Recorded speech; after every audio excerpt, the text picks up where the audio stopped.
Hello, and welcome to Breast Cancer Conversations, a podcast brought to you by SurvivingBreastCancer.org.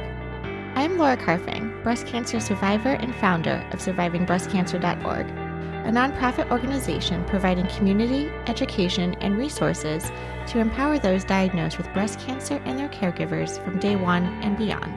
Our NBC Sunday series is made possible thanks to our friends at Citizen. SurvivingBreastCancer.org and Citizen are joining forces to get you full control over your medical records so you can find better treatment options, including clinical trials. With end-to-end military-grade encryption to keep your data secure, Citizen ensures that you decide who you share your data with, and your privacy comes first. Feel free to check them out at citizen.com/SBC clinical trials. I'll link to it directly below in the show notes. Good morning, everyone, and happy Monday. It is always my pleasure to be speaking with you as we kick off the week together. A couple quick highlights as we're heading into the summer months. I wanted to let you know about two amazing events and opportunities that SBC, SurvivingBreastCancer.org, has on our radar. So please save the date for July 15th. That is when we are going to be hosting our annual summer soiree. It's 100% virtual. All are welcome. You can get more information at SurvivingBreastCancer.org/events. And then secondly, we are in our summer fundraising sprint. We are inviting you to join us to go virtually across the country and collectively help us reach 3,000 miles.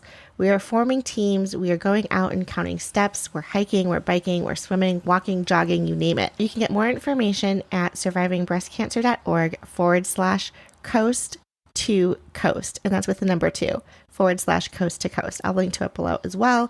And we really just hope that you will form a team, make a contribution, ask your friends and family to donate, because we want to keep all of our services and programming and education 100% free to our community.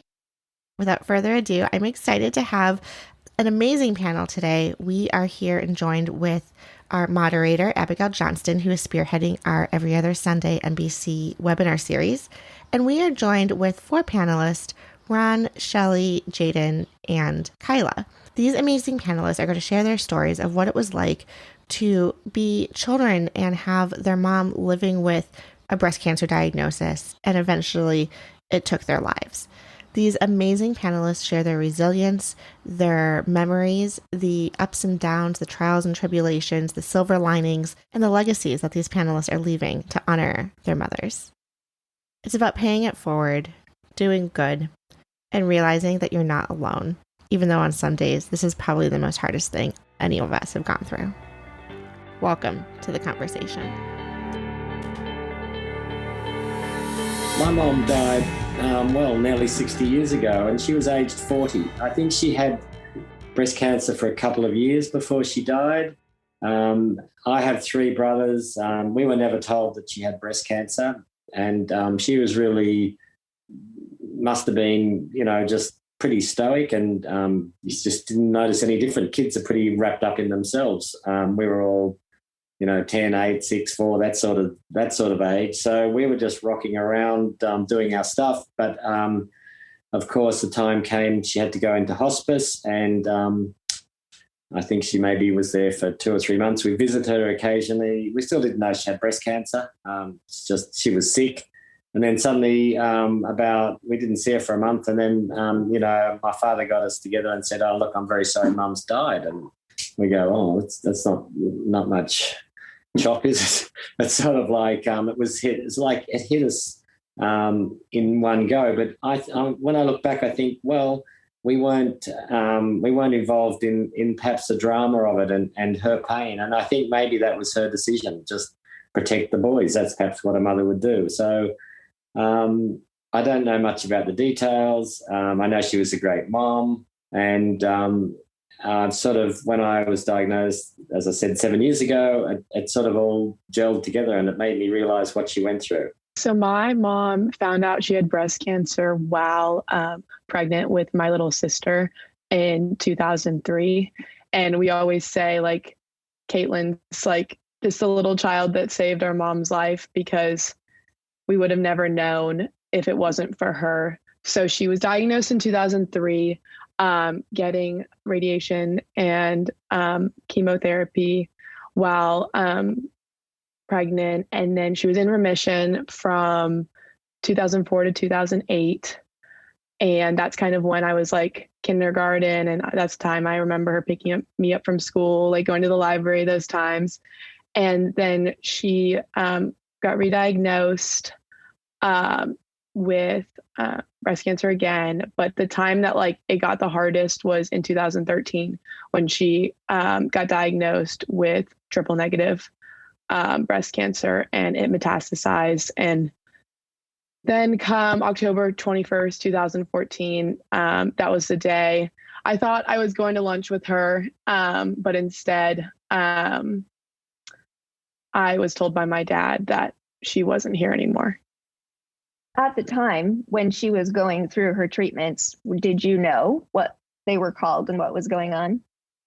No. And even to this day, I actually called my dad before this and was like, what are the names of all of these things? I like had no idea. And I think for that reason, to protect us, because she wanted us to see her only as a mom, not as a mom with breast cancer. Well, my mom, she was diagnosed in 2014. And crazy enough, 2 years prior to my mom's diagnosis, my father had a heart attack. And that was 2012. I was 7 years old. So we were all just, sleeping together after a movie night. And then the next morning we wake up, I found him. He was unresponsive. And that's how that went. So 2 years later, mom's diagnosed.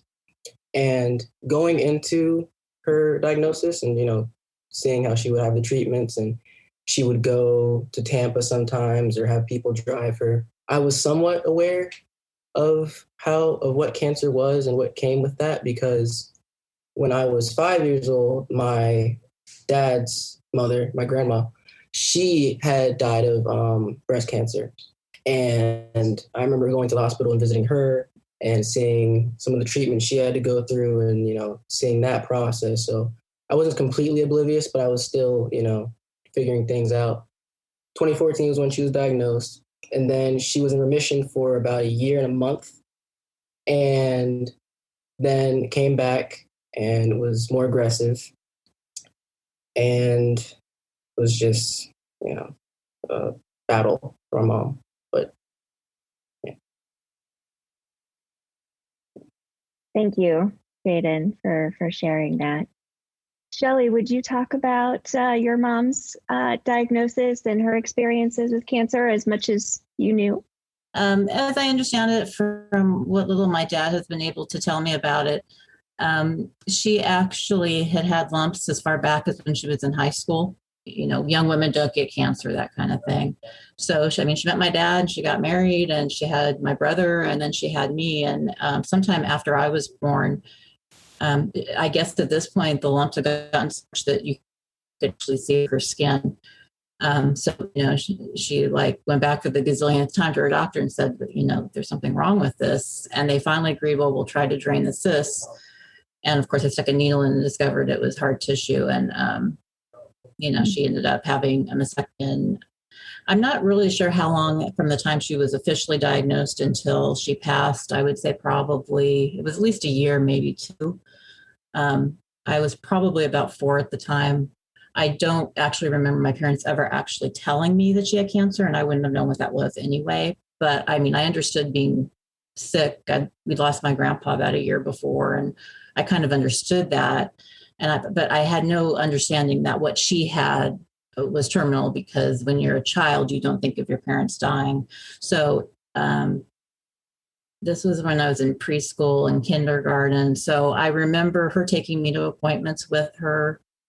I was fully aware. I'd seen her mastectomy scar, and I remember she used to let me play with her prosthesis. It was kind of like a big beanbag to me.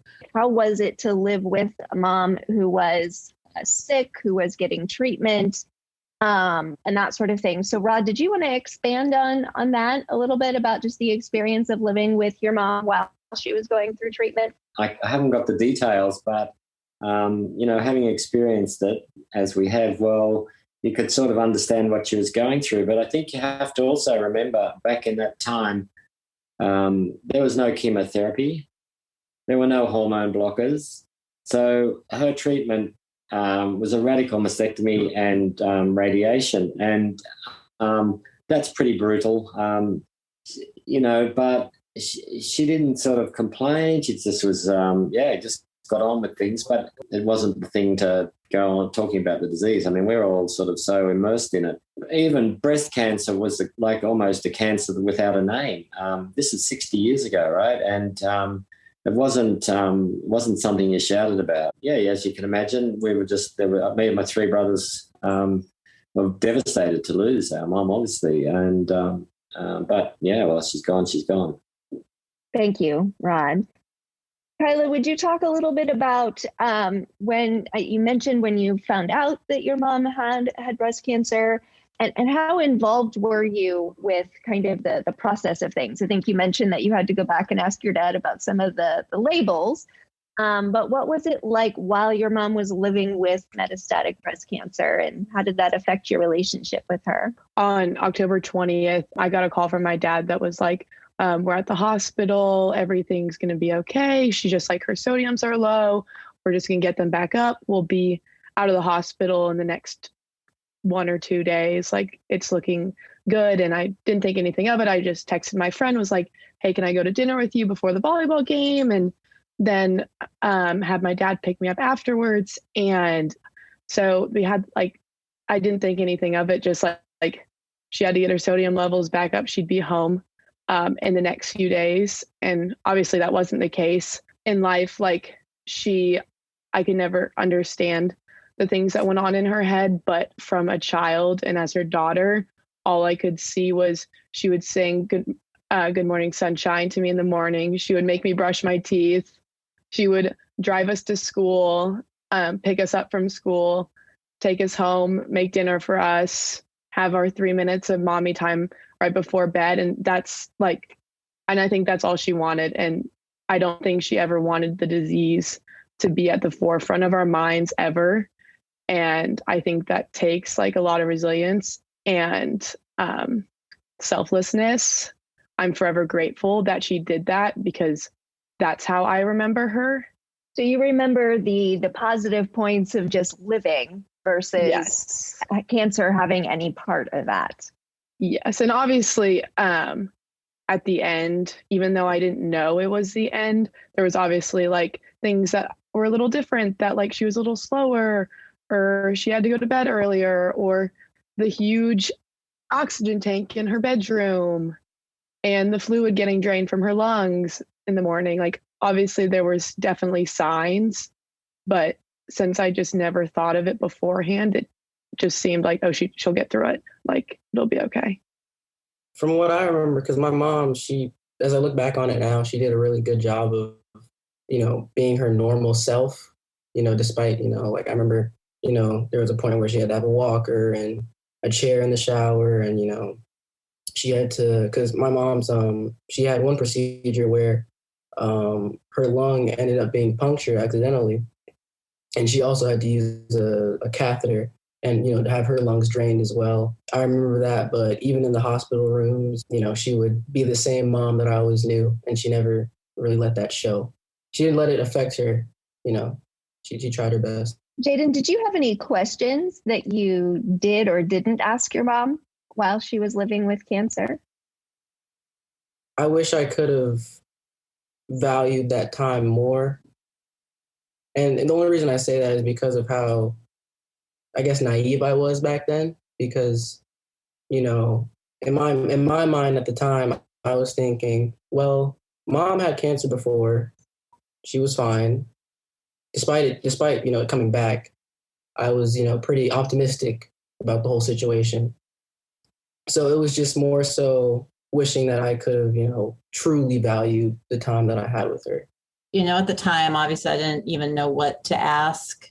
And in trying to pick my dad's brain about it 40 years later, when I was diagnosed, it was hard because he didn't really know any of the terminology. And as Rod was saying, he said she had chemo. I don't know if it was actually chemo or radiation, because her hair didn't fall out. So if it was chemo, it was pretty weak chemo. And he even told me that it was nothing like what I had had. And there's definitely things I wonder about. I never had kids myself, partly because I was worried about what my future might hold with it. And I would be, I try to now that I've been through it myself, try to put myself in her place and thinking about her young kids and her husband she was leaving behind. And she's my hero because I can't even imagine what that was like for her. And even having gone through it myself, I don't know how I would have managed that. And yet I see so many women, such as yourself, who do it with such, such grace and such, just you really all show me what it is to be strong. I remember my grandma used to take me to the hospital to see her before she would take me to kindergarten. And sometimes she would leave to go run errands. And so I'd be sitting in my mom's room with her, and we were, and it was like a special time just between us where we talked, and the nurses would bring me ice cream. And, it's really the mother-daughter time I most remember with her, because I only have really vague memories of what she was like before she had cancer. So I don't have a lot of mother-daughter kind of memories with her. And, sadly, that's what I remember. It's, something I try to not think of in a sad way, but in a way that was the time I got to spend with her. I wanted to get to the next two questions, which are pros and cons. I hesitate to use good and bad, but maybe struggles and bright spots or silver linings that have come as a result of your mom having cancer. And so if you want to take both at once, if you want to just take positives or just negatives, that's fine with me. And Rod, we'll look to you first. So what are some of the silver linings that have come about? I think there's many silver linings. I think to think about science over the period, medical science and the treatment of breast cancer over many years, I'm not really optimistic. I'm a bit pessimistic. I think there's been too little progress. I mean, people and moms are dying every day without much improvement. I told you my mum had some chemotherapy, and I didn't have chemotherapy, rather, just had basic treatment. But I think even today with the chemotherapy, I know young women are still dying. And I think that's what's made me really I'm interested in men with breast cancer, but I'm also interested in young women with breast cancer. And I think I'm on Twitter, as you know, Abigail, pretty heavily, and trying to support people there. And I just think we really need to try harder. I wish there was more optimism in me personally, but we're stuck, and COVID's put us back further, quite frankly. There's going to be later diagnoses, and treatments are starting later, and I think there's a tsunami of breast cancer on the way. And I think all of us at the front line have just got to redouble our efforts. When I look back on that time, there's never any negative feelings towards it, because it's all I can see is like the grace and poise that she carried out every single day.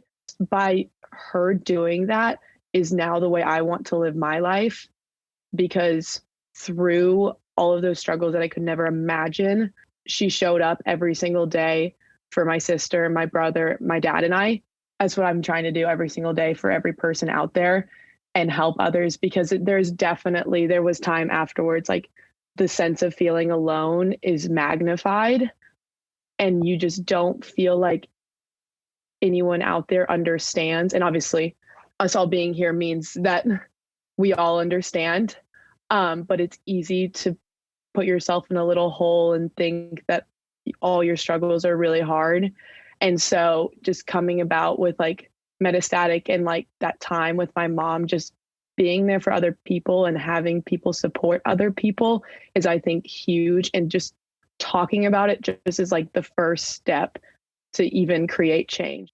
Looking back on, my mom's re-diagnosis and everything, from what I can take away from it is, one, I was able to see my mom in such a weakened state, but still see her prevail or just try and be strong. And I'm thankful that I was able to, aside from the unfortunate situation, I was thankful that I could see my mom at her best, despite how terrible the situation was. the whole situation taught me who my real friends were, because from that situation, I was able to see, oh, like I have two of my best friends in the world I met during my mom's re-diagnosis when it metastasized. And, their families took me in and made me feel, like I was one of them. And, then I had other people who who never even called or text, and kind of left me. So I was able to filter out who was really there for me. And then on top of that, I was able to spend more time with my aunt, because my aunt and my mom were like this. They were, super close. My aunt would always, come down or come up to Orlando, because she lived in Miami. And, she was working a corporate job. So, her schedule, she would always try to, come up and just, spend time with us. And when my mom's cancer metastasized, she came back up, and she was there the entire time, for her sister. Little did I know I would end up moving down here with her and, being like her little roommate, living here, and just basically the same amount of time as I did with her when, my mom's cancer came back. So, it's a weird situation, but there are some good things that came out of it. So. We're showing our kids how to deal with things that are hard, and that, yes, obviously in this situation, the cancer ended up ending her life, but she showed you how to do that with grace. She showed you how to do that well. I think I can identify with what Jaydon was just saying. Definitely one of the things that came out of my mom's illness was the incredibly close relationship that my brother and I both had with our grandparents growing up. During the time she was sick and she was in and out of the hospital constantly, grandma was at our house if she was home and taking care of her and making sure we got to school and wherever else we needed to go. And if mom was in the hospital, we just basically packed up a bag and moved to grandma's during that period. And the only time we saw my dad was during dinner. He'd come home from work, come over, eat dinner with us, and then go to the hospital for the rest of the evening. So it definitely, even after she passed, we were at their house pretty much every other weekend, and we were over there all the time during the summer, and we traveled with them. And I mean, we had an incredibly close relationship. And I know particularly for my brother, she became a bit of a surrogate mother. My dad got remarried, and I do have a wonderful stepmother who I never would have had that relationship. It's kind of bittersweet to me because I had to give up the one relationship to get the other. And I had a hard time growing up, and we had a really hard time when I was younger. And part of it was my guilt that I can't love my stepmother because it's disloyal to mom. And I finally, somewhere in my 20s, I finally came to the realization that isn't what mom would have wanted, and that I could, love both of them equally. The one that gave me life and, brought me up for the first 6 years, and then the one that's raised me ever since. And that, I do treasure that. Thank you, Shelley. That's such a lovely thought, that it is possible to love more than one mom. That biologically, it's obviously so significant, but then the people who are there in your formative years, that it's not that you're taking away the love that you had for your mom, but that there's room for multiple people in that status. We had a question from an attendee about what she should do at this point. So she is at the end of treatment possibilities, will be entering hospice soon. She has a teenage daughter who lives at home, and she really hasn't had a whole lot of conversations yet about her end of life, and that it is something that is going to be happening. And she's asking, she's on oxygen 24/7. She feels really weak. She's definitely feeling like she needs to be having these conversations, and yet her teenage daughter is in some denial about it. And so she's asking you all, the panel, what your recommendations would be in terms of what conversation she should have with her daughter. The one thing that I would suggest, especially if hospice is something that's coming, the hospice workers, there's always going to be a social worker as part of that team. There's probably a social worker now that works with your cancer center, whether it's palliative care or not. And so that's the first place that I would start, would be the social worker, and to see if there are programs to see if there are therapists, family therapists who will have those conversations with a family, because I think that if there's any kind of disconnect between the person who's going through the disease and somebody who's in their family around them, having a third party come in to explain some of the objective realities of whether it's medical or psychological, whatever those things are going on, a lot of times it helps to have that third person present who's trained on this. I wanted to move into legacy and talking about carrying forward the legacy. And Rod, I think that you've done so much of that in terms of becoming much more outspoken as someone who's had breast cancer as a man. But how do you see that as fitting in with the legacy that your mom left behind? I think they're tied together. Arguably, I've got some familial cancer, and I think everybody with cancer has a bit of a duty to each other to help everybody, and that's men, women, young, old people. And I just, I'm at a time in my age when I can do it. I can afford to do it. I've got the skills. I've got media skills. I've got writing skills. And I see my life would be wasted if I wasn't doing something in this field. And it gives me so much pleasure. And I think that's what all of us here who work in this field understand. And that is that this gives us pleasure. It's not a chore. It's not a chore. Not one day of it is a chore. And I think it makes us stronger. It makes us more resilient. I think it's how I've gotten through so well, since my diagnosis, but also thinking about back to my mom and thinking, how resilient, I've become. I mean, 6 years after my mum died, my dad died. And so I realized I better go out and get a family. So a couple of years later, I was married. A couple of years later, I had kids. And so it all went on into a new era, and that saved me. I'm sure it just really saved me. And now with all the social media activity or the social media possibilities, I'm here in Australia. I can connect with anybody in the world, and I do. I've got a tremendous support base out there. There was a lot of grief, but I was at a time in my life where I was like, this sucked. It did suck, and it's always going to suck. But how can I make it not suck as much for other people? And so that's where I thought, how can I help other people my age that are sitting in their bed wondering, like sometimes I'm like sitting there and being like, oh, I need to ask my mom this question because I have no idea. I can't ask my dad. He doesn't, like, his answer is going to be completely different. And so I created this like online platform called Pink Kids, which is a space for young people to talk about those struggles and things that like a therapist doesn't understand, and it's not their fault that they don't understand. It's just different. And a parent that just doesn't understand, like I said, like it's different, or an older person. And just having those types of connections where you can be real and honest and helping others, just like say the two different situations, but rooted in the same foundation of your mom having breast cancer, and just even transforming that even more out and just like trying to help kids and create outlets for them. Because I think when kids are passionate about something, that brings them together. And then we're at a next stage in life and the university level where like we're about to be in the workforce and being philanthropic. And so just making it aware, like how important it is to be talked about. So that I just know one day when I see my mom again, she's going to ask me what I'm doing, and I don't want to say nothing. So. Hey, Jaydon, can we come over to you, talk about your mom's legacy and what it is that you are doing or want to do to carry on that legacy?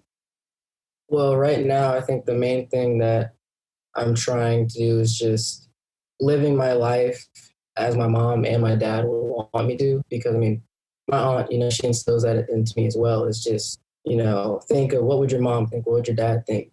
And I think that's really important for me to always have in my mind, regardless of what I'm doing. If it's, should I do this, or would mom be happy with that, or dad be happy with that? It's just so many things that I try to live as though they're still here, because I remember all the things that they taught me, whether, even though my dad passed when I was 7, mom when I was 11, I still have things that they taught me, and I still honor them every day. Every day I wake up, I try my best to, in school, or whether it be, when I run track or when I play music, I always have them in mind. And, I'm kind of, it's kind of defaulted in my mind, because it's a constant thing, every time I see, a family out or, just some children, playing or whatever at school, it's always thinking, oh, because my mom was a teacher. So, it's even that,